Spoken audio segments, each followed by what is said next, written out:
I'm live now. Ooh, welcome to the first episode of the Aftermath. I am Sandra Suares. Let me invite Alexis. Let's see. Alexis. There she is. Thank you for being here.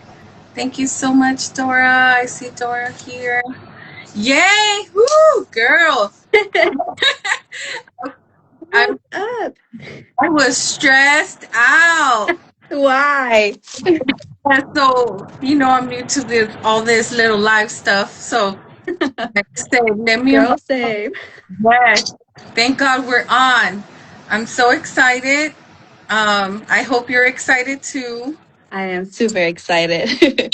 Okay, so you are the host today, so I will oblige to you. All right. Well, welcome everyone. Let's give some space for people to start joining us. My name is Alexis Banda, and I am my role here at Jesse's Place and Healing Roots right now. It's communications liaison and board director. So I welcome you all in this safe space where we're able to conversate, honestly with the rawness that that we have, and we just welcome our experiences, and I hope that we're able to reach those that are having a hard time and that are going through stuff that they're not able to talk about, that they're not able to really like connect with people just because of how they might be perceived, or they just don't have someone, a support system. We're here for you. So let's open it up. Welcome. So today we have our beautiful Sandra Suares.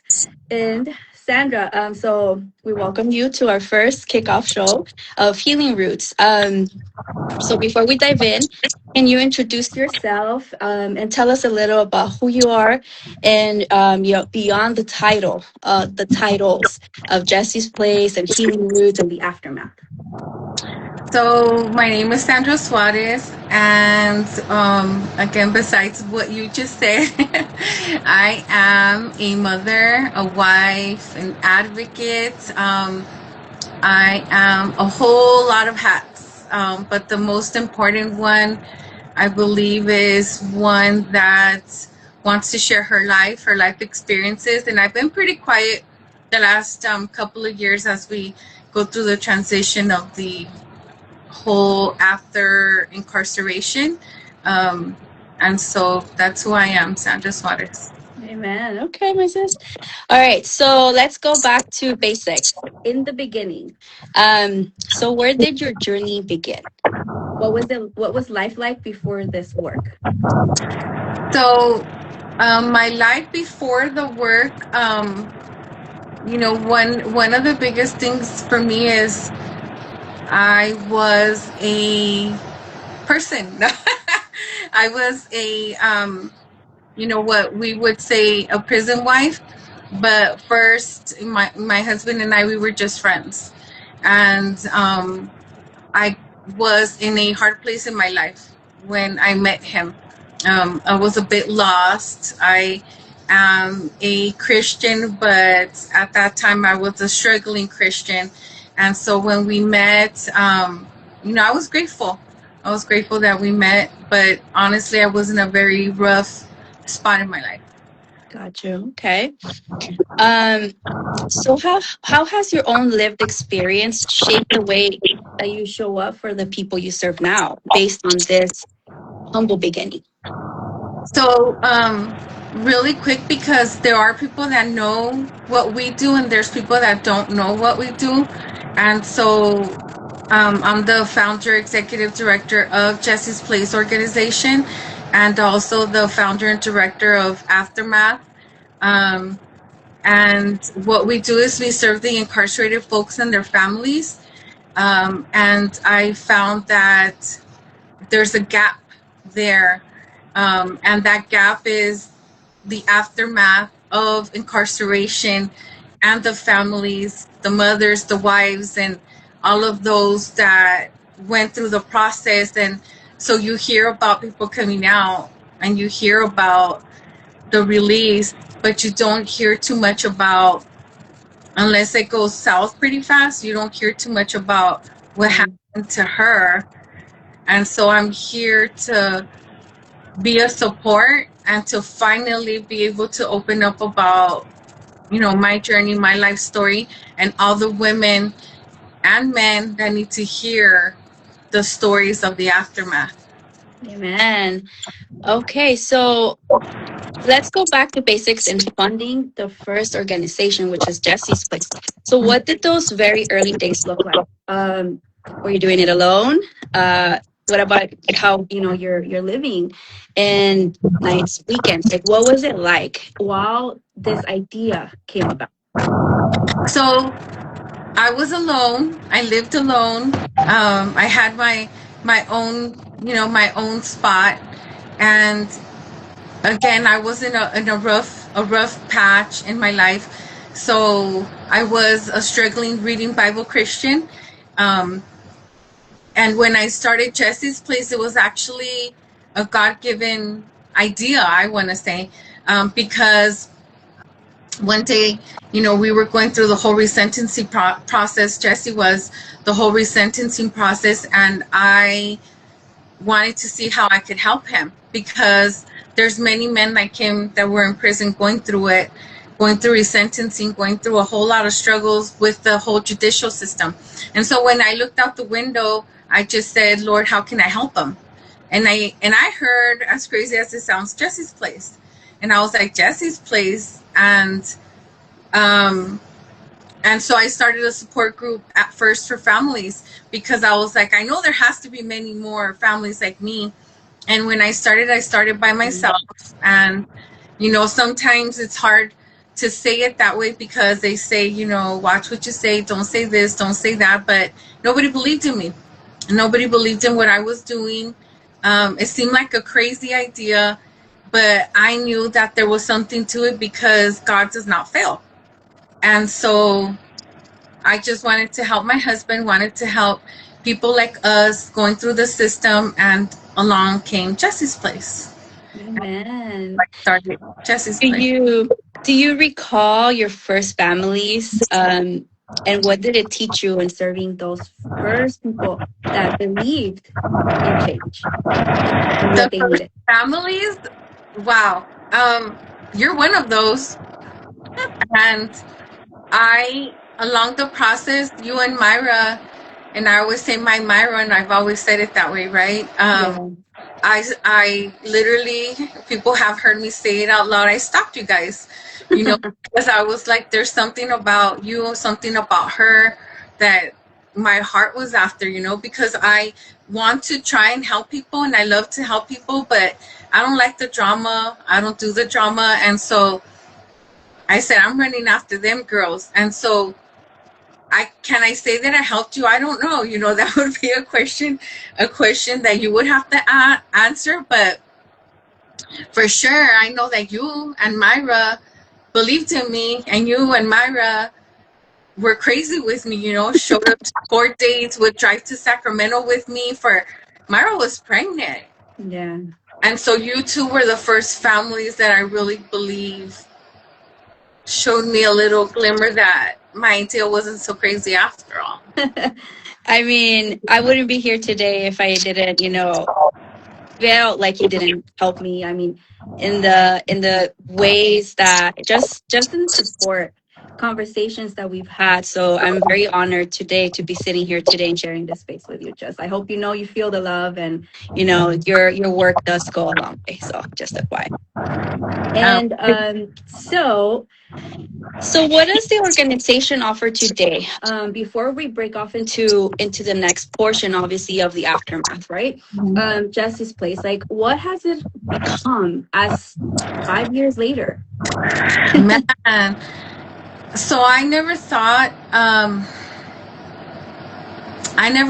that we would be in the position that we are today. When we first started, we do legislation, policy, homeless street outreach. We feed the homeless in downtown LA. Um, what what kind of don't we do? We do a little bit of everything because I believe that it's the community needs it. We share resources, wherever we can.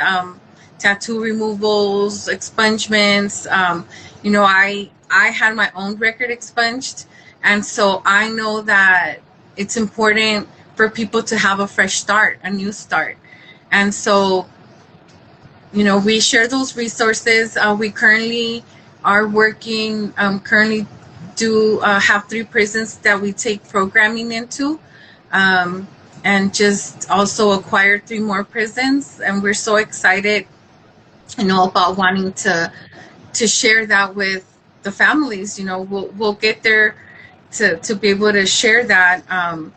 But we do prison programming. My husband, when he was incarcerated, he wrote a curriculum in 2012 called One Way. And who would have thought, that curriculum would be the one that he's teaching in the prisons. I tell him a lot, I was your first student because, when I met him, I was a disaster. And it's true, a lot of his belief systems he poured into me. And so I believed I was a queen. Yes. I believe that I could make that change and that it's a domino effect. He calls it the ripple effect. And I say it's a domino effect because he believed in me when we first met. Mm-hmm. And from there, I grabbed it and ran with whatever ideas and visions, I thought that there was.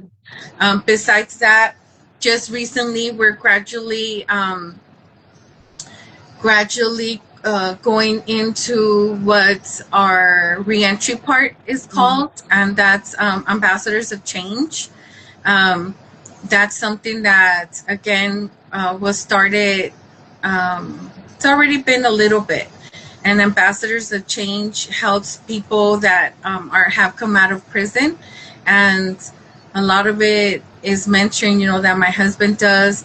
And again, it's a program that we're still in the pilot program, as we want to call it, and expanding along with not just, these are the curriculums that Jesse wrote, which is his One Way, which is his trauma.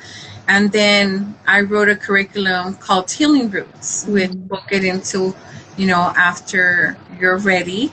But, we are hoping really soon to open an office space to have the community come in and see what we do, but else how we can help them, and how mothers, women, wives, families can feel empowered that they're the ones that are going to make a change for them too and feel a part of the journey. Amen. I love that. Okay, let's get into the mission work. So, what's often overlooked when we talk about incarceration? Like something most people don't think about until they've actually lived it. Girl, don't play. Let's go. So, I said to myself, I told Jesse, Angel, I said, I'm one that just goes. And so this is unfiltered, uncensored, and no editing.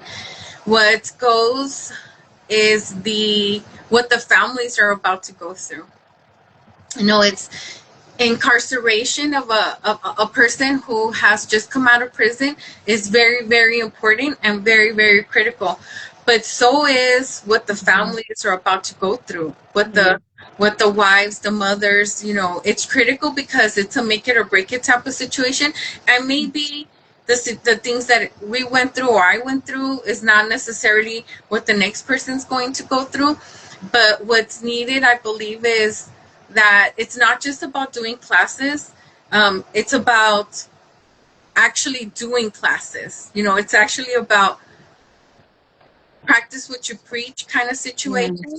It's about us knowing that, and that's why this is our first episode, but there's many to come, right? One of the biggest things was I lost myself in the transition of Jesse's place. of what Jesse is, of what Jesse does. I'm proud of him. Girl, you know I'm proud of him. I'm still one of his, and I say biggest cheerleaders. Yeah. But at the end of the day, it falls down to like, well, what does Sandra want to do? What did Sandra do? And where does Sandra want to go? And that's something that why I wanted to create Aftermath, why I created Aftermath, and why I created Healing Roots is to try and educate and tell those families about what's going to happen, what might happen after the release of incarceration. Wow. So, how do you support the families left behind? What does that look like in practice for those people that, they're individuals that are just hanging on and they reach out to you, right? Like, because you get a lot of messages through the nonprofit, and it's unspoken words, things that are hidden in the dark. People don't want to talk about it. Like, how are you able to support them? So I do a lot of, when we were going through it, he had a 37-year, 8-month sentence, right? And one thing I refuse to believe is that he had a 37-year, 8-month sentence. Because he did it. But hey, that's what as crazy as it sounds, it's like I say, that's what he was given, right? Yeah. But we became the aftermath of what happened after he was sentenced. Yeah. We became that. And so it wasn't just about him doing the time. And that's something that, man, I credit the families, and that's why I tell them, and I want them to know, the families to know that, man, kudos to you because we did it. And I know that it's hard, Yeah. but because of my faith and because I believe that God is the God of the impossible, because I believe that God will not fail me, because I believed that God will do more in our lives, I refuse to believe that. And so I shared my journey up until he got out. And then I stepped back because I was going through the second part of after incarceration. So now it's my chance to tell the families, and we post from, this is how you write a support letter, to this is a bill that's going to help you. We need your help. Yeah. Like there's many things that we do. The messages, man, can be heartbreaking. I get so many messages, I get lost. Yeah. That's the truth. And we try to be supportive as much as we can. When we go in the prisons, we share the family's pictures, but it's not enough. It's never going to be enough of how much help we can give. But at the end of the day, I just want families and people to know that, we could have left. Me and Jesse, we could have straight out been like, deuces, but it wasn't like that. And it wasn't like that for me simply because that's not the support that I got. People supported us, people followed us, families were there, and I will never forget that. And that's why we keep going, to make sure that we're able to help their loved ones come home, to make sure that they know, that the families know that we care and that they're important to us. I'm glad that you're touching on this subject. I want to ask you a special question. So what did reentry look like for you guys? And what was you as a wife? What were some of the most outrageous things that you were like, I was not ready for this, in supporting him in the reentry, and now how you're able to help out and say, hey, be ready for X, Y, and Z to these families that are now receiving, their homecomings. So some of that details. So that's super personal, and I know he's watching. I'm just kidding. I love you, baby. Hi, Jesse. One of the hardest things for me was honestly that it's the first time I share out loud like that. But a lot of us were used to hanging on to our phones even to go to the restroom. Yeah. Our phones in our pockets, our ear pods on. he's gonna call, let me have my phone next to me, let me put it by my bed, let me put it next to the dishes, let me put it on the table. And so when he came home, Jesse had to find Jesse, and I couldn't see it. I couldn't see it. I looked at it. I looked at it like, dang, I kind of got abandoned, simply because Jesse had to find Jesse. He had to find. He had been incarcerated for 2 terms, kind of consecutive 21 years. And so when the phone calls stopped coming in, the text message weren't coming in as much. Yeah. Or I would call. Huh? It hurts because your expectation, right? Our expectation is they're gonna be out here and it's now our time. Now it's me and him time. We have done this only them part. Now it's our turn. And then our turn doesn't come. And now we're here, right? Like, what about me? So let's share. It it was hard. It was really, really hard because they become like, we had to do the drive up there. We had to drive to Lancaster. We had to drive to California City. So there I am dragging my newborn. California City was almost 6 hours, 5.5 hours. Lancaster was 3.5 hours if there wasn't any traffic. And so when he was on mine, like he was on mine, and his heart is bigger than gold, and that's the truth, and I was so used to him catering to me, like, in that sense. But when he came home, he had to navigate transportation. He had to navigate, Jesse didn't play. He got a job at 3 weeks. 3 weeks he was out, and he was like, I'm going to go work. And I was like, okay. And work. But he went, and I grieved. Yeah. And as crazy as people may say, what the hell are you talking about? He came home. Yeah, he came home. But at the end of the day, because I had poured everything of me into him and everything of me into our nonprofit, that's where I lost myself. So when he came out, I was like, what am I, like, what do I do now? And so what I learned, the biggest lesson from that was that it wasn't his fault. It was my fault. It was my fault that Sandra stopped doing for Sandra. It was my fault that my expectations were that way up here, because I thought that I was still going to get the rainbows, cupcakes, and everything else. But at the end of the day, it wasn't like that, and so I had to refine myself. I had to forgive myself. I had to forgive myself for losing myself, if that makes any sense. Yeah. That's a hard process because it's understanding, a lot of the times where we wanna be the best that we can for them, for the love, in the name of love. It's one of the words that you said to me once, and it stuck with me. And I was like, that's so true. In the name of love, we go through all these hurdles during incarceration with them. But there does come a point in our lives when we're like, okay, so now what? Like, what now? And that's such a hard realization. And especially when you self-isolate, like you mentioned that you did. It makes the road a little harder because now it's just you and him going through it, right? And now it creates this whole sense of unfamiliarity. What's going to happen now? Are we going to make it?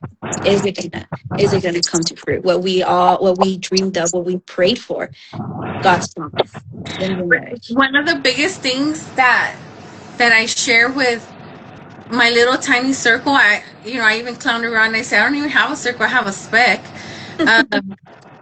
But I say we pray for the miracle, but then when we get it, we don't know what. Yeah. We're yes. were you really prepared for that?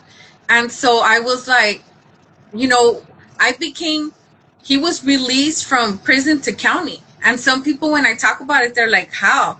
Resentencing. One day he called on a Sunday 3 times, and the first 2 times I ignored the call because I was like, who the heck is this, you know? Right. And by the third time he said, Mama, come pick me up. And I was like, Mama, what? And you, of all people, were the testament of that. You were, I called, I believe, 3 people that day. His sister, you, and Porsche. Yeah. I was like, did this just really We happen? were in disbelief, but let's go real quick in the morning. What happened in the morning? In the morning, we went to go visit him at. I'll address the question that's in the comments in one moment.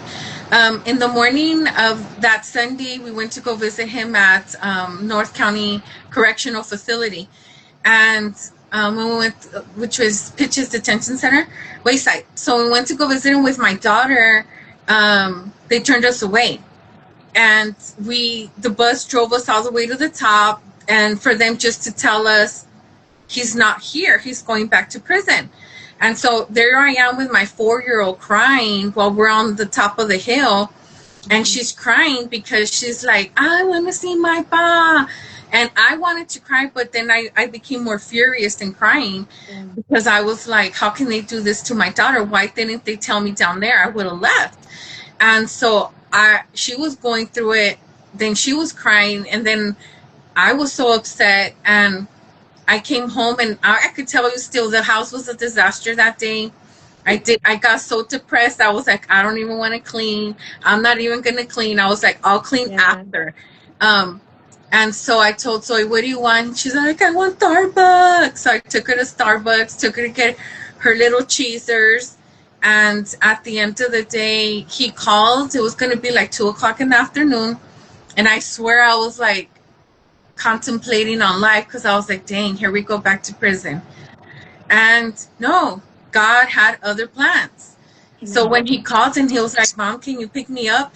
You saw me that day. I couldn't even talk. I was quiet. Girl, that's my word. You know, I was discombobulated, confused. I was like, what? Coming home? Yeah. And I called you. It was after service. I remember I had just arrived in Long Beach after service, I sometimes treat myself. I go on solo dates. I bring my books, my Bible, and I sit by the beach in the restaurant and I eat. I had just parked and you're like calling me and I'm like, what happened? Like, because I just spoken to you earlier of the whole meltdown of not being able to see Jesse, right? So I was like, oh, are you okay, friend? Like, and you're like, you need to come down to Union Station right now, right now. He's out. And I was like, who's out? Like, I myself couldn't even like understand what God had done, right? Like our prayers, so much praying for this man. And he literally got spitted out into the world. Like in how he was dressed, like the whole scenario was so surreal, right? But just watching Zoe just look at her, like him going like to hug his daughter, it was everything for me. Like I was like, wow, like God still answers prayers this day. And it just like it fortified my faith so much, having that lived experience, being at court with you guys, hearing the judge, how ruthless they are. I was just like, wow, like God, like man can say no, but when God says yes, it's go time. And I just, wow. Yeah, that was the whole thing, you know, that we we had to. I was like, I got angry one day, you know, when I first started Jesse's Place. You know, I was like, this is not right. This is not right. This can't be right. We have to change what's happening in the courts. We have to change the laws. We have to do better. And at the end of the day, you know, that fire within me is what led me to want to create something, to want to make a difference, to want to make changes, not just for him, but for people like us, system impacted people, families, you know. geez, I'll never forget, you know, did I ever think that was going to happen? I didn't. I thought, he said he still had 10 months, a year left, Right. that Right. he was still going to go back to state prison. But again, God had other plans, and little did I know that the aftermath of him coming out was just the second journey to our life. Mm-hmm. And that's why I told him, people know who you are. I said, some people know who I am. I said, but not because I don't really put myself out there. Yeah. I said, but people are going to know who I am, and they're going to know our journey, my journey, your journey, and other women's journeys along with men that need to tell their story, that have a voice, that we matter too, Mm. that what happened to us is important, the drives that we would take to get there. And that's why I tell him, people will never know, a lot of people will never know we would stand in 100-degree weather outside just to get in and Yep. sit for 2 hours unless they decided to terminate our visits. Yeah. People will never know that I stood in 32-degree weather to see him. Yeah. And little did I know that I was pregnant with my daughter, freezing. Yeah. But people will never know those sacrifices that women like us, families, mothers, fathers, brothers make to get there. But they will know now, because I have to make sure that families are able to use their stories, their lives, to communicate not just what is needed for the incarcerated person, but also what the families are about to go through. And Mm. and again, maybe some families don't go through anything, and congratulations, but I'm one of those, Exactly. That's not always the case, right? So through all this, Sandra, through your lived experience of reentry, um, so where is the support now? Like now that you have all this knowledge, you and Jesse, because now it's a two-part thing, right? Where where you come in as a wife on the outside, supporting, right, this whole situation, but also Jesse living through it. And how does that look like for the organization and the support for our families? So, I could honestly tell you that what Jesse does is what Jesse does, and what Sandra does is what Sandra does, but we come together Mm-hmm. and we work together as a team to make it happen. But I could honestly tell you that God has used his hands to expand what we're doing, Mm-hmm.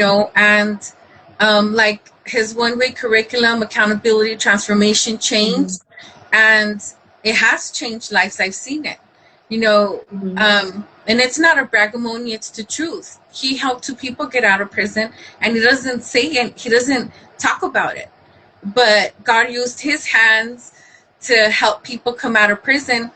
And then we have trauma, which is our curriculum that focuses in on being accountable towards victims, because the victims are important too. And then here comes Sandra with her curriculum, which is called Healing Roots. And Healing Roots is what we need.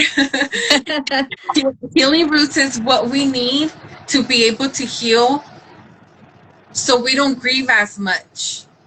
All right. So now that we're touching healing roots, we're going into that segment. So aftermath and healing roots. Let's talk about it. So what inspired you to create the second organization, and why is it necessary?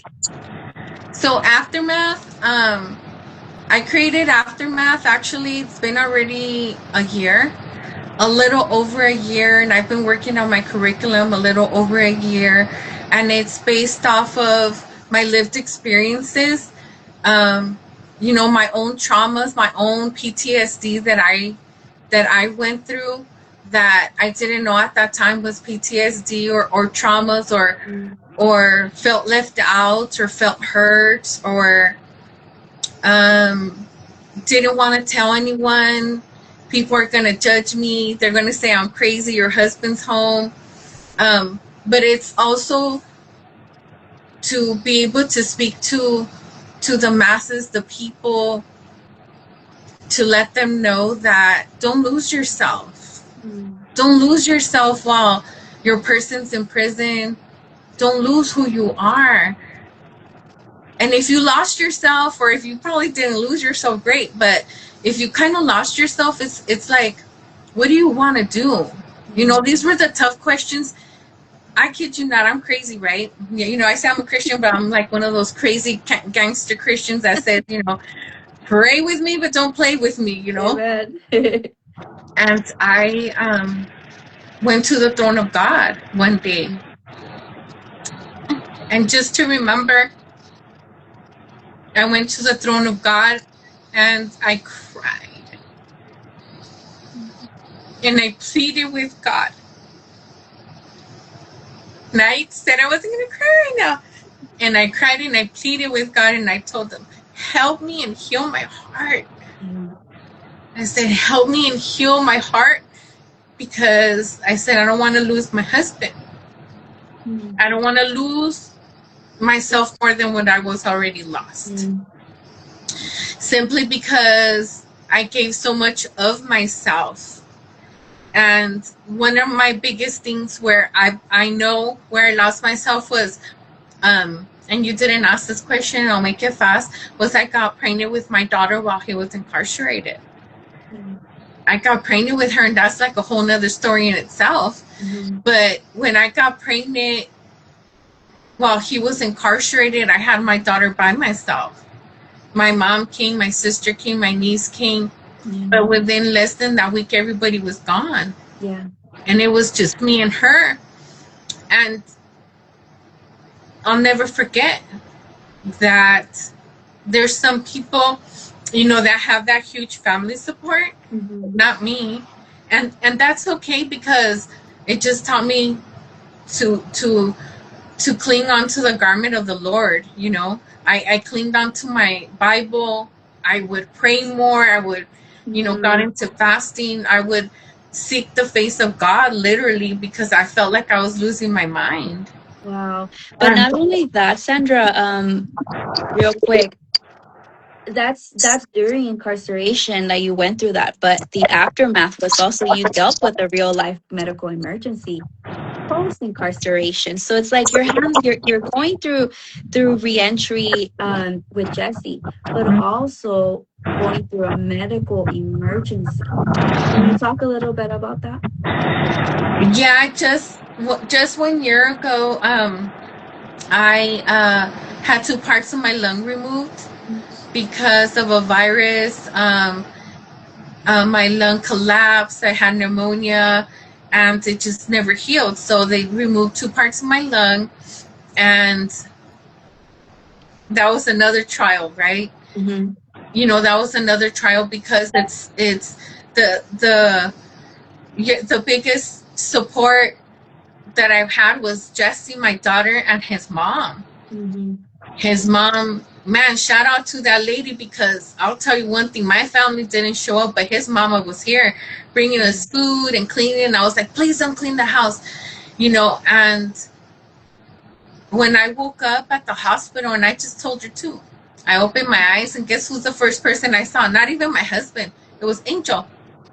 Aww. I opened my eyes, and I saw her face, and I was like, dang, I didn't die. I'm looking at an angel. Oh, that's wow. Look at that. I didn't know that story. Because I don't share, girl, you know I don't share a lot. That's beautiful. Oh, shout out to Miss Angel. Oh, I'm serious. I don't remember a lot, like, after that day, but all I know is that I went in early.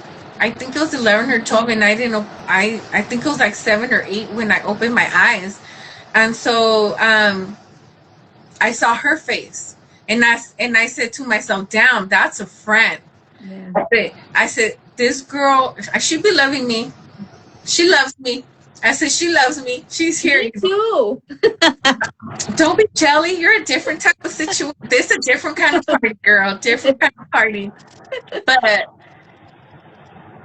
you know, that after that, it was a life-changing experience. And I said, I'm not gonna die. I'm not gonna die and not share my story. I'm not gonna die and give the world my healing roots.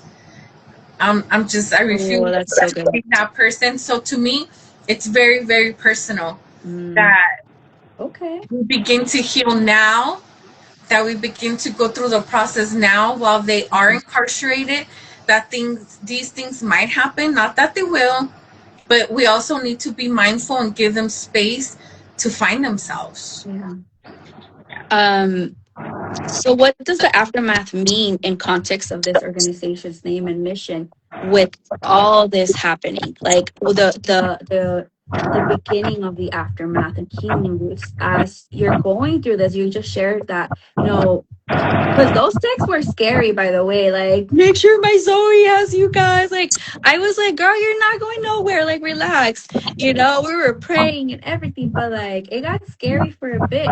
So I know from there, like, as you're going through this, like, what is your mission in the healing roots and aftermath? So my mission for aftermath is to do, I mean, I'm trying to say it respectfully, but honestly, it's to do and to share my platform. To share my platform because look, in the upcoming aftermath episodes, if I may, right? And I told you already, stop me when you're ready. In my upcoming episodes, we're gonna have good examples, right, of what the aftermath is. Eileen Collins is going to come on the aftermath, and she's going to share with us and the world her experience of her husband dying in a CDCR prison. Yeah. And I love her, man. I love her. Like, my heart just ran after her like I ran after you, Myra and Angel, And she's going to share her experience, You're after her, Alexis Banda. Yeah. Is after her to share your experience of separation and divorce, right? Yeah. After you, it's Angel to share, her nonprofit work with her restoring hope of her and her husband and their journey, and so on and so on. So it's to empower the voices of the people, not just of not knowing what everybody else is going through. It's important that the aftermath gives a platform to those voices that need a voice. Amen. All right, ladies, you heard it here. If you guys have your stories, you guys want to, feel comfortable sharing, reach out to Sandra, and let them know. There's always a space here for you all. It's important to share testimony, and allow the world to know that they're not alone, and that what they're going through is not just alone. It's not a secluded type of situation. It's a lot of us go through a lot of the same things. We just don't talk about it. And I love this. I love that what Healing Roots represents. So what is your philosophy behind the language, though? The philosophy behind the language is part of it. You just said it, but a lot of the times it goes back to our childhood traumas. It goes back to, for me, and so Healing Roots is to be able to address a lot of our childhood traumas, and be able to change and transform what we're feeling within, and knowing that you have that power to change that negative thought into a positive thought, into that negative thought doesn't have to take you down to a road of destruction like I did until the age of 32. I have my own testimony, being incarcerated, like something that a lot of people don't know about me. I was arrested. Being innocent. I had to go through getting fingerprinted. I have a mugshot. I had to go through all of that when I was innocent. And there's many of us in prisons talking about we're innocent, but nobody believed us. And actually was even told, like, I hear that all the time. So I dealt with a lot of anger within myself because of that, But then I started to shift my thoughts, and I wanted to heal from that. I wanted to heal from the traumas that I experienced when I was 5 years old. So healing roots is to get to the root and the cause of what's making you feel that way. If you're feeling like I was at that time, like I was lost, I lost myself, I couldn't do any better, I wasn't getting anywhere. So then I shifted that. I shifted that thought to empower myself that I wasn't going to be that person. So, I took myself to college. I took myself to creating Healing Roots, Aftermath, Jesse's Place. I do policy. So I refuse to be complacent and to stay stuck in a situation that happened long ago. So it's empowering yourself, empowering others to know that you're powerful, that you have a thought, you have an idea, then you're never going to know if you don't try it. You're never going to know if you're going to fail if you're still like, I'm afraid I can't do it. And so do it. What's your thought? Do it. Be those things that you're afraid of, like Joshua 1:9 is one of my favorite scriptures. Be courageous, be strong, be bold. And so at the end I was like, I'm doing it, and if I get somewhere great, and if I don't, that's great too, because at least I did it. Yes, exactly. You're not going down, with that nag of like a lot of us. We're like, oh, I wish I could have. And no, like you're trying it out, and that's something that I've always admired about you, by the way, as a friend, as a person. Man, you've always been so bold, and like even like in your approach in the beginning, right? I was like, who's this woman? Like, I was so shy in the beginning, and but you really helped shape my development, by the way, and who I became in the Lord. Like that nudge, that push of like just watching you show up for people, show up for yourself too, even though you said you lost yourself. um you know it was hard for me to see it because it didn't look like that for me. um I, on the other hand, was in a whole different story, but but we all deal with things different, and this is why healing roots is, I believe it's so important, because it allows us to look within, but also not let it stay stuck in there, right? It's allowing to take bloom and root into like what the person that God really intended us to become, right? So I love that. Sandra, so a little bit of how is it how is Healing Roots and Jesse's Place, how is it a little different? Like what are some of the differentialities with it? There's a lot of differences actually in Jesse's Place and Aftermath. And the differences are that Jesse's Place is our policy, it's our prison programming, going into juvenile halls, going into the camps. It's servicing the incarcerated population. And Aftermath, it's servicing also the incarcerated population, but actually it's servicing the community. It's servicing, again, our mothers, our wives, our girlfriends, our our community. The youth. It's important that the youth know that there's people like us that care. So the difference is bringing um, both worlds into one world, right? And again, it's very important to amplify the voices of the people and to allow them to begin to heal. And when we don't heal, that's where we see a lot of, a lot of anger, resentment, a lot of bitterness, because we're holding on to what happened in the past. But that's not, for me, that's not who God is.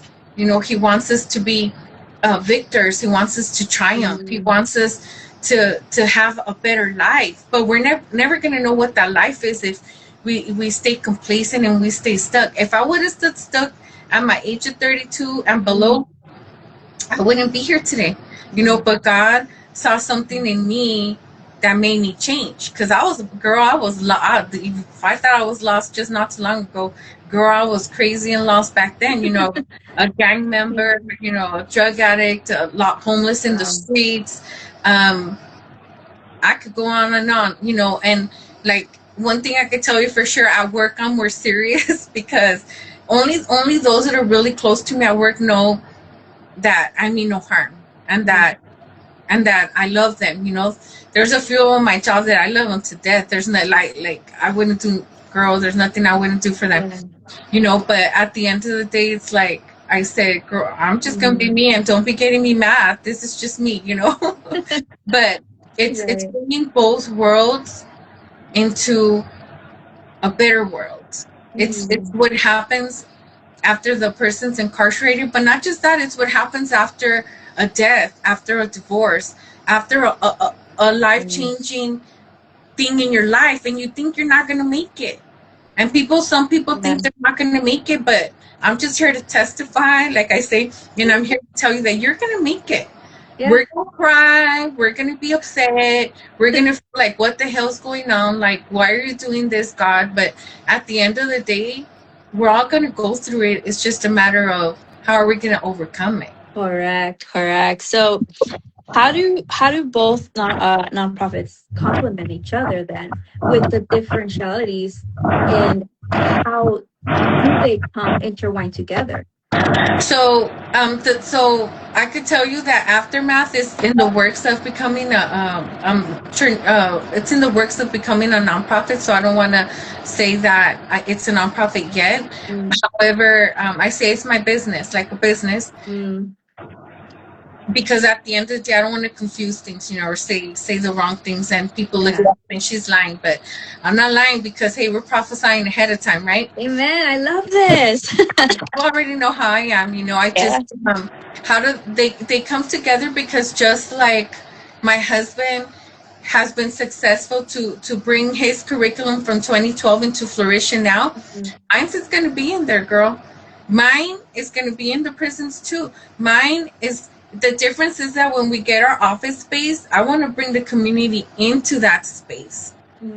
Come here, women, and let's begin to heal what we haven't healed from. Let me tell you that I know what you've been through going to prisons. Go change your clothes. Oh, what? Go change your clothes. Their clothes is too tight. In this heat. Exactly, but and it's a mile away. You're like, I already walked a mile.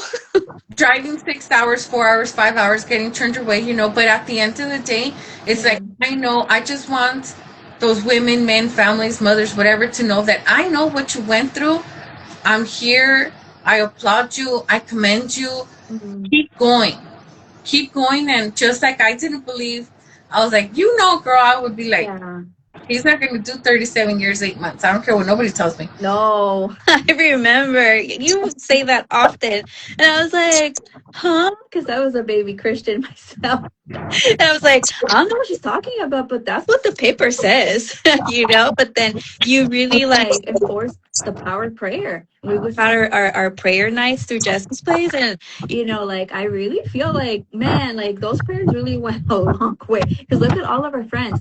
Most of our friends, the ladies, their hubbies, they're out, and I'm just like, wow, to see it happen, to see Dora and Carlos, right? Myra and Frank, I'm just like, whoa, that was God. It's the power of prayer. But okay, so I'm getting so excited right now. Every time I talk about God, you just know I get excited. But so running a nonprofit, right, is in this business, right? What emotionally speaking, what has been your hardest day in this work? Moments that you almost gave up.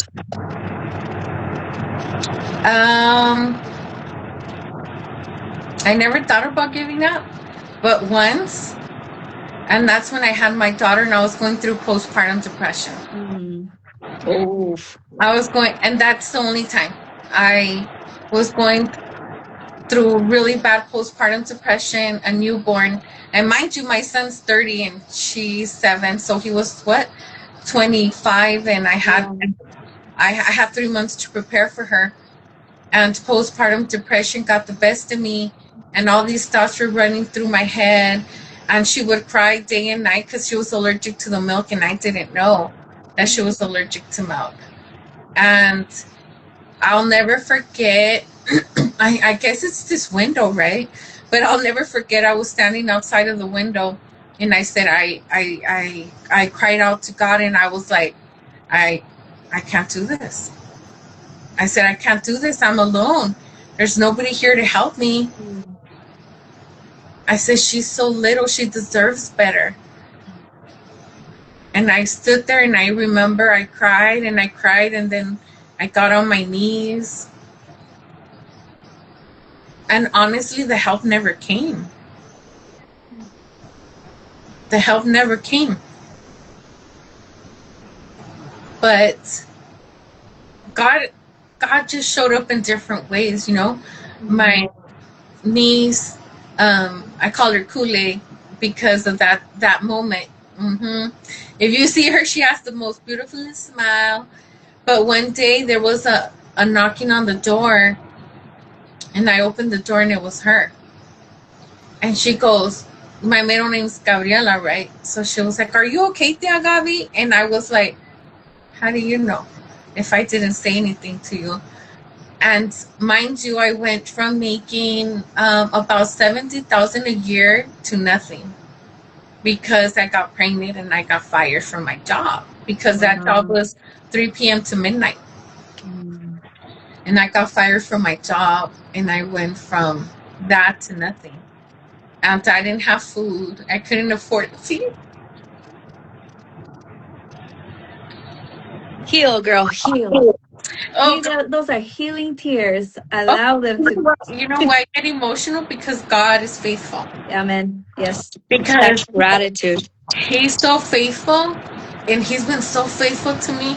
And when she came, she filled up our fridge. She bought her diapers, got her milk, and I've never talked about this out loud.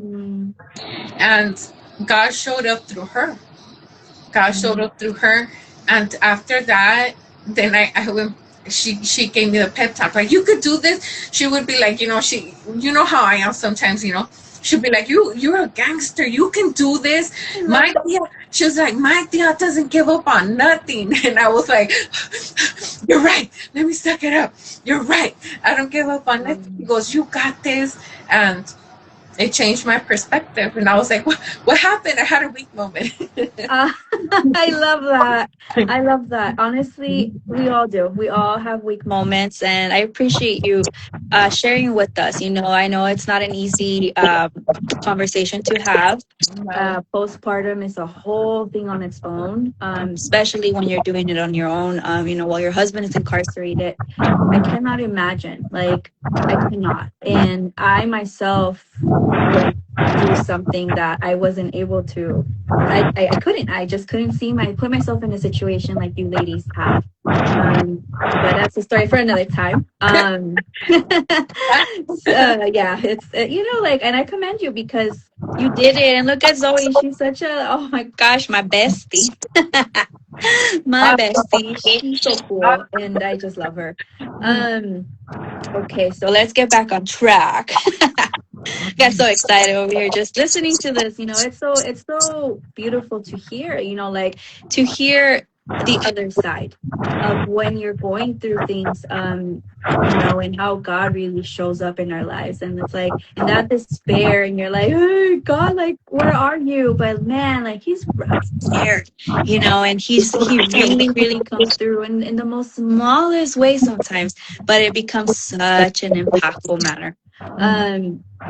Okay, so how do you navigate systems, the courts, the prisons, the government agencies that weren't built to support the people we serve in incarceration? How do I navigate it? Well, you should know, you went with me. We railroaded it. Do tell. Railroaded it. It's like, how do I say railroaded it? Girl, we just showed up, knocked on doors, made phone calls, sat in courtrooms, sent emails. Like, no was not. I don't know what no means. Like, no, you don't. Oh, you can't do this. No, I can't. Here I go. You sat and heard the stuff that the judges were saying about him. When I'm like, wait a minute, that's not my. I would call him pudding. I said, that's not my pudding you're talking about. That's not my daddy's you're talking about. I was like, he's a good man. He's rehabilitated. He's got my whole spiel. Oh yeah. He's got 52 certificates and he's a facilitator. And who are you talking about? You're not talking about him. And sitting at George Gascon's office, you were there. You sat there too. We created a portfolio, Yes. which we're going to share on the aftermath. We remember Yep. you Yep, probably, that was wild. Who yeah. are we? Who are we? We're like we're this, right? To God, but God literally opened the doors. That was a wild day, by the No way. way. In God, girl, in God, no way. I've never seen myself like this. I see myself, I'm a gigantor, girl. I would say, no, you said no to me. Who says no to me? Like, why you say no? Fought in elevator, got in an argument with this public defender, because at the end of the day, he wrote his own habeas to set him free. We were just, Yeah. I just say we went along for the ride. But at the end, Jesse's the face of Jesse's place, Yeah, yeah, for sure. Okay, so what does it mean to do this work as someone with lived experience, and how do people inside respond to that? There's always going to be critics. Yeah. People like you, some don't, and I'm okay with that. Because at the end of the day, some people think we belong, some people don't. Because he's already out. What do you guys? What are you doing? Mhm. What do you mean system impacted? You can never give me back the almost 10 years Yeah. the time we did. You can never give him back his 20 some years that he served the prison system. But at the end of the day, there's always going to be critics. But at the end of the day, it's up to you to push through that and do what you got to do to Amen. get your mission going. And it's okay if people talk about you. And I've always said that, let the haters hate, let the talkers talk. Everybody has an opinion and respect them for it. And trust me, I do. Yeah. And if I don't respect you for it, it's because you haven't told me what your problem is. That's just who I True. Okay. All right. Let's go to real quick to impact and vision. Um, can you share a story in a sense of we don't have to share any names, but something that you recall of someone whose life changed because of the work that you guys are doing? there's, I could tell you for sure there's two or three, there's a few stories, but because of his habeas corpus writing when he first got out, Yeah. he helped someone sharing his story. Hey, this is what I did. We're not lawyers. We can't give legal advice. We can't do your legal Mm-hmm, work. mm-hmm. But if you look him up, if you look him on Google, he's on Google. If you look us up, we come out on Google. But I watched him when he first got out, laying on. He's always working, and I Yeah. credit him for that. He did exactly what he said he was going to do when he got out, and some. And a person was released because of that, because he took the time to help them. It doesn't mean flood him with the inboxes, because we're not lawyers at the end of the day. Yeah. And another one was, I went to the women's prison. We went to the women's prison, and because of one of the bills that we helped to co-sponsor, they moved her closer to her children. Oh. And yeah, they moved her closer to her children, and she said thank you, and I was like, we never get thank you. So I was like, Yeah. I was like, oh man, that's been one of the hardest co-sponsor bill ever Mm. that we did. Trust me, it's hard, but what, she got closer to her kids. Another person got released, and there's many stories. Yeah, that's beautiful. It's exactly that, right? Like, this job, like this type of work is not something like, because it's not about us, it's about the people. Um, and the motive here is if God did it for us, God can do it for the rest of you, right? All we need is that belief. And it just is so beautiful to just when it happens and like someone just comes up to you and you're just like they're serving and they're like, oh, thank you so much. Like, I've seen it when I was serving with you guys at the fair, right? And I was like, what? Jesse was like confused, and then he's like, oh yeah, yeah, yeah. Like, it just, like, to see faith in action, man, it's really awesome. It's a great feeling. um, so what would you want policymakers, judges, and legislators understand about the families affected by incarceration? About the families, I want them to understand that we're humans and we need to be treated as such. And because we support and love someone that's incarcerated doesn't mean it's okay to treat us as if we're the ones who are incarcerated.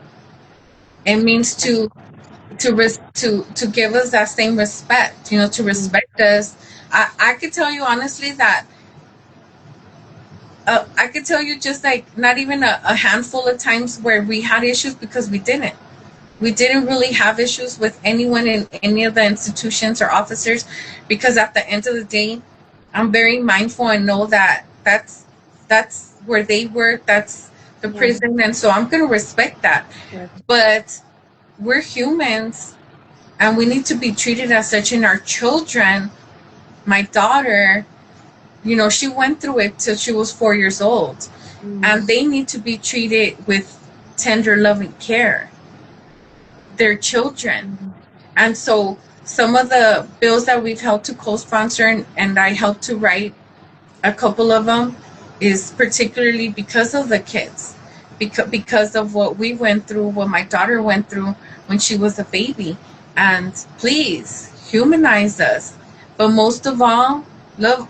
You don't gotta love our kids, but we live in a world where we say protect the children, but it starts with ours too. Protect our children, their minds, and it's not their fault where their parents are. It's not their fault.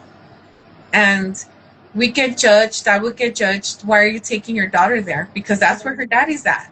And that's the way it worked for us. And I refused to be that person that was not going to see her dad. And she was there at visiting every weekend. That's the way it was for us, Yeah, you just took me back. See, I'm also a child of both parents incarcerated, both dad and mom. And you're right. Like I didn't. Well, actually, I never really thought of it like that. Like I just kept going. But it's true. Like the way that we're treated, how we're seen. Like I was really young going into the prisons too. To see dad, find out where he was, what location. And mom too. So that's such a great message. So thank you for that. So where do you see your organization in 5 years? Girl, we see. My husband says he's a visionary, and I don't say much to him, but I think he says, "You see that? He told you too. As a matter of fact, you see that Bank of America way up and down LA where you could see the buildings down." And I looked up and I was like, "Dang, that's high." I said, "That's really high up there." And then when I looked down, I was like, that's where I see us in 5 years from now. Wow. Reentry, a building, a warehouse. People think vans to pick up, right? Vans, girl, you already know he said vans. And it's important to have, the it's important that people know that we do have those kind of visions to help them, to help their loved ones, to help the transition, after incarceration. Yeah. I see us doing the impossible because we can, because we are, because God is with us, so we cannot fail. Yes. I was reading that, where he says, your deeds and your works. Your deeds and your works. So just have faith, do it. And I was like, okay, I'm doing it. I'm going. It's my first little aftermath, but here we go. Yeah. Oh, I love that.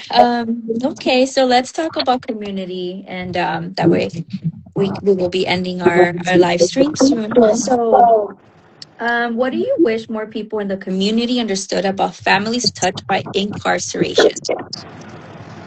What do I want them to, I'm sorry, say to know? What do you wish more people in our communities to understand about families touched by incarceration? Solidarity. Mm, Honestly, it's solidarity.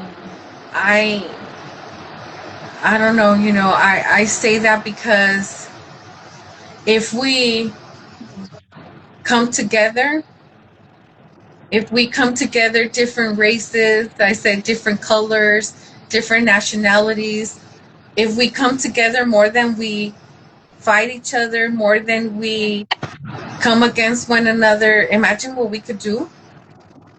And coming together for those that are coming behind us. Because we're over here, but we're not over there yet. And so mm, all we are is a family that's full of stories.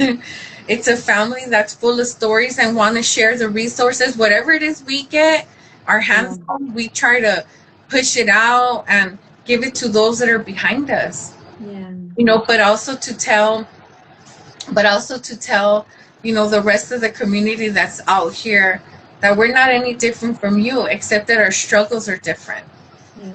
that our lives were different, and it just so happened to be that our cards were played, um, that they're incarcerated, but Yeah. we, us families out here, are the aftermath of that incarceration, and we matter too.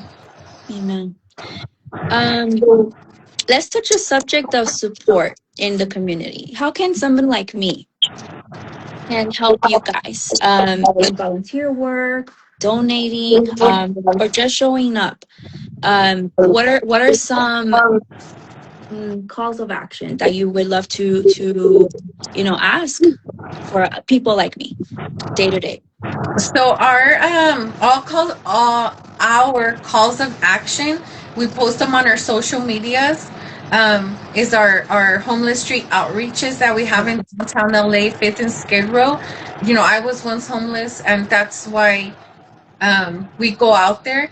But at the end of the day, it's like either I'm a Christian or I'm not. And I'm one of them crazy, crazy, crazy Christians, or I get out of pocket a whole lot, but I'm like, oh, sorry, don't forgive me, Jesus. But calls us and tells us, go and seek those in darkness, seek the people that are incarcerated, seek those that are in the streets. Why are you going to those that are well when the sick need us? I'm sick. Mm, I'm sick. So how dare I not go serve those that are in? Some of them don't even get visits, either in downtown or in downtown LA, because yeah. one lady walking around with one shoe, but she's hungry. Or when we go into the prisons, they look sad, or whatever situation they're going through. I understand someone probably potentially put themselves there. Some of them didn't, but at the end of the day, it's our duty to serve those that God has called us to serve. Hmm. So we do our homeless street outreach. We put those on our social media pages. If you want to come out and donate water, fruits, sweets, money. We get it sometimes, but we don't all the time. But it's okay, because my husband's heart is so humongous that it comes from him, or it comes from me, or it comes from you, Myra. To all of those that served with me, Dora, when Jesse wasn't out, and we Yeah. will come together and please donate. When you see our outreaches, we're genuinely asking so we can give to the Lord's children. And if you want to donate money, great. We do our prison work, and as we go in and we expand, we'll see how we do that with the volunteer things. But please be one to not just get involved in our calls of action, but get involved in the community work Yeah. in other people's communities. So I Yeah. don't know if that makes sense what I said. That makes perfect sense. I was joining you guys by myself. Like I always show up alone everywhere. Because I feel better when I don't have anyone around me because I just get to be myself and I feel like less nervous. So like if you're a nervous person and you're like, oh, I don't want to show up by myself, like just show up. Like, yes, maybe you don't have much to give and in waters and things like that. But sometimes we would love to meet you guys. So we're having our next outreach upcoming event. I'm gonna be posting it also on the page, so stay tuned. But yeah, but come meet us. We'd love to meet you guys. And hear your stories. You get me and get involved. So perfect. What would you say, Sandra, directly to someone who is currently incarcerated, listening to this message? I would say while you're incarcerated, do the most. Do the most to better yourself. Do the most to seek the help. If you're angry, go to anger management, but implement it into your life. If you're still, if you're, how can I say it nicely? Well, whatever you're going through in your life, there's a lot of courses and classes and things that can transform your life if you apply those things to it. But not take advantage in a bad way, but take advantage that there's that system, but mostly that you're there and that you don't have to get on the bus or get in the car and you don't have to go find it, or that you're not out here with a 9 to 5 or 8 to 5. Take advantage of the resources that are being provided inside of the prison to better yourself, educate yourself. That's one of the biggest things. Kudos to my husband, 1,000%, is that he'll call me first thing in the morning. Okay, I gotta go to church. Okay, I gotta go to class. And I was like, okay, I love you too. And he hung up. But that's what he's doing here. Yeah. He's going to college. He just became a gang expert. And that's why I told him, I was funny because I was like, okay, the aftermath is not about you, but then it is about you, but it's not about you. But he took advantage in a good way. The resources that were provided to him, that now those same resources and a lot of new resources is what he's used to get him to where we're going.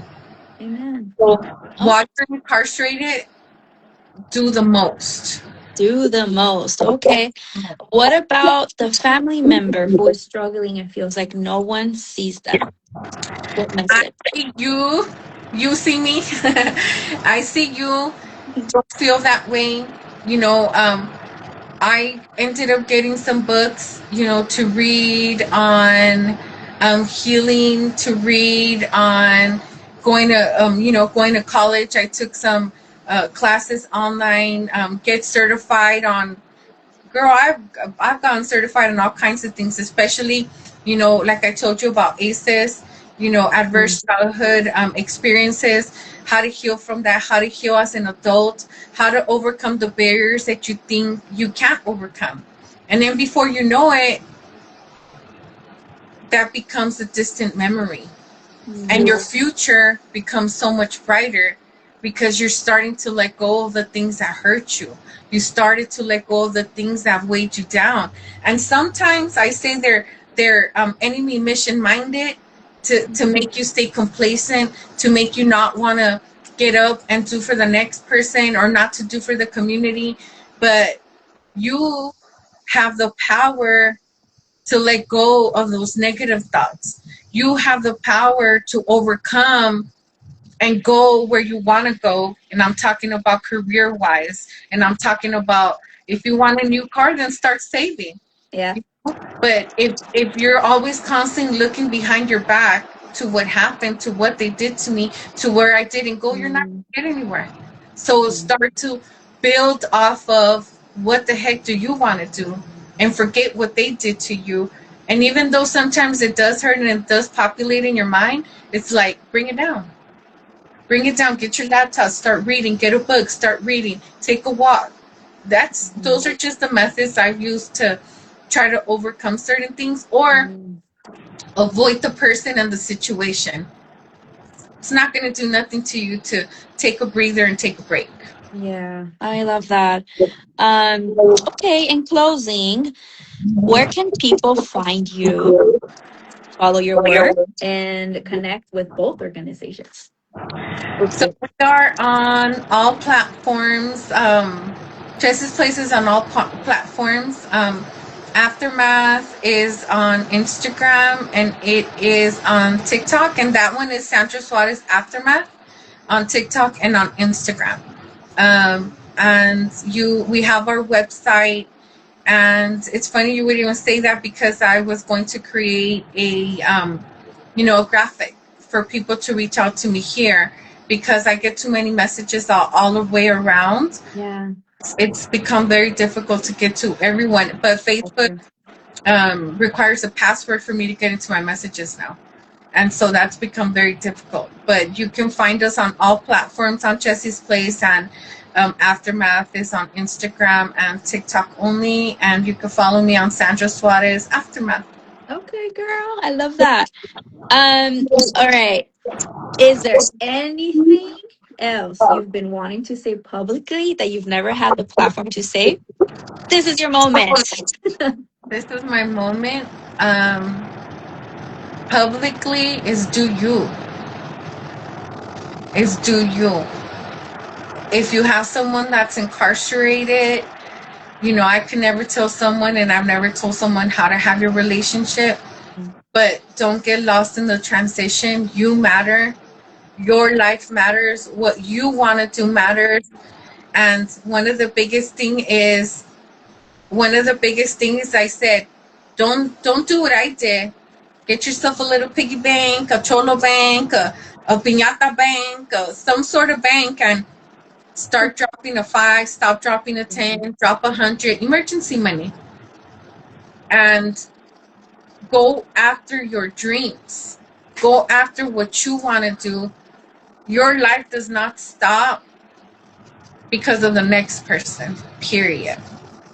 And so publicly I say, and respectfully I say, go and chase your dreams. Get that new job, get that new car, get that new, get a new pair of earrings. My hoopties, I haven't had hoopties, and the last time was 15 years ago when I got them stolen. Wow. Yes, and this was my mama's day present. But at the end of the day, do you thrive, succeed?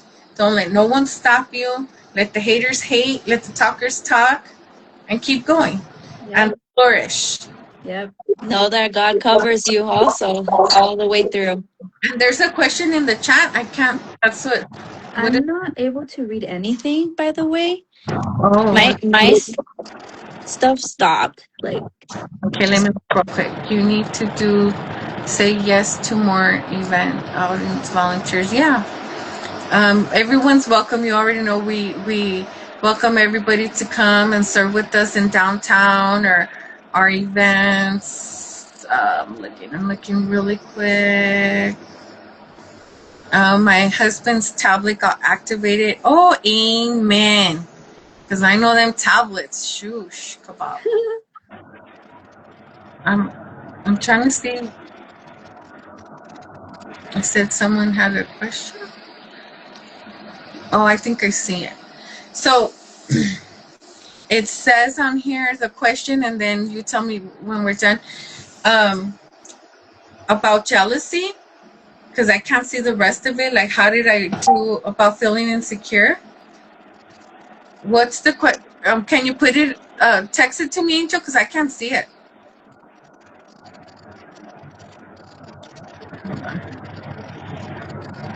Someone on the top had said something. Yeah, I can't see it. too many comments. Yeah, there's a lot of comments. Let me see if she sends me the question. Okay. And intentionally, I wasn't trying to ignore any questions. It's a whole lot of comments. I didn't even realize. Oops. But, okay. Oh, Well, did you get it? kind of, but it says, oh my God, I can't even see that. My friend needs glasses, guys, just a fly.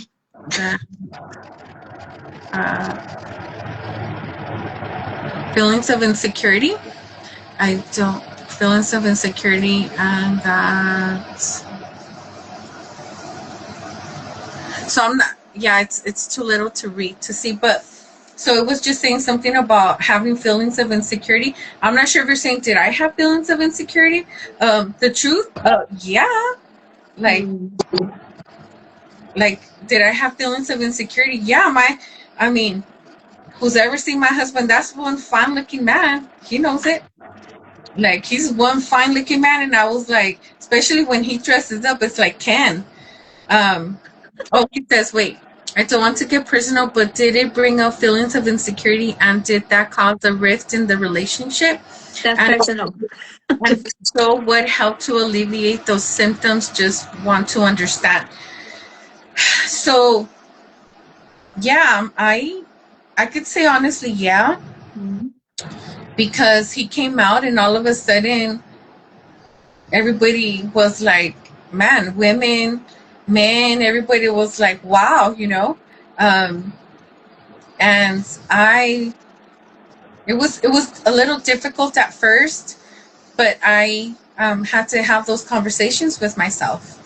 And at the end of the day, we're here for a mission at hand, and I love him, I respect him, and he chose me. I mean, he could have went anywhere else, but he didn't. He chose us, um, and we worked through it. I gave him space, and sometimes, it is funny because I'm like, when he's looking extra cute, but at the end of the day, we have a mission at hand. Yeah. And that mission is to continue to do the work that we're doing, working in the prisons and juvenile halls and the camps, our church ministry. But now it's a little bit extra for me because, I have my visions and the plans of the aftermath is very important to me also. So I have to put my feelings aside and make sure that we're serving the community that we said we're going to serve, and do that with a willing and wanting heart. Yeah. Mm. Okay. Any more questions that you might be able to see? No, not that I see at all. Um, Thank you, Eileen. She said, that's right, Sister Team Suares for life. Ah, But we just want to thank you, Alexis, for hosting this. You have no idea. I feel so relieved, able to talk a lot about our experiences, which is just the tip of the iceberg for us, because Eileen's next, you're next, Angel's next. And then, our other stories and our other work that we're going to be working on.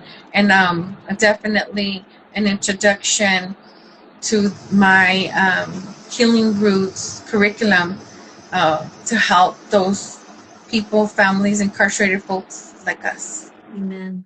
Well, I thank you, Sandra, for creating this safe space, right? To be able to share our stories and not self-isolate. I know for once me, through this transition of a year and a half of divorce and separation, God did say, not one word, not one word. And I was like, but I'm upset and I'm mad, right? And but it's been such a rewarding time for me because it's allowed me to kind of just keep my eyes on God, and get closer to the things that He really put in me from the beginning, which is help people. People, that are hurt, just like my soon to be ex-husband. And so for that, I this is amazing, such a great opportunity to heal, to heal enough, because there's layers to healing, and we know that we're never going to be fully healed until we get to heaven, but here on earth, at least we have this outlines, these channels where God allows us to share our stories and allow other people to help us through it. So I commend you, and I'm so excited for what God's gonna do in the aftermath. And let's go. Thank you. I appreciate you taking the time. Just not publicly. I do thank you. I'm always going to be, eternally grateful to you, to Myra, And those women, like Michelle, um, that when Jesse was incarcerated, poured into Jesse's place, Roxy, a lot of the women that, you know, poured into us. And there's nothing but gratitude in my heart, for that. And definitely and totally grateful for the aftermath, which is, Angel and Eileen and Norma, Dora, the new people that joined our journey and have joined us in the prisons. But at the end of the day, we have to be able to heal those that are incarcerated, that are out, because they're going to be our neighbors, and we're going to be with them. And the last thing we need and want is to hurt one another and to create more hurts. But I thank you. Hugs, blessings, and kisses to you. And I can't wait to hear Eileen, you and Angel next. Yes, stay tuned, everyone. We say good night to you all, and we thank you for joining our space. We will see you guys online, and we're going to be releasing the next aftermath episode. And Sandra, good night. Okay, good night. And my daughter made this sign before she leaves because she gave it to me. Oh, that's cute.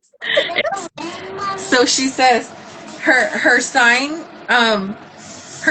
because we have a YouTube channel called Aftermath Sandra Suares Yeah. YouTube, and even though Pat doesn't like it, we'll do it super fast. So she wants you to subscribe and like our channel on YouTube. Aftermath Sandra Suarez. Thank you. Okay. Good night, everybody.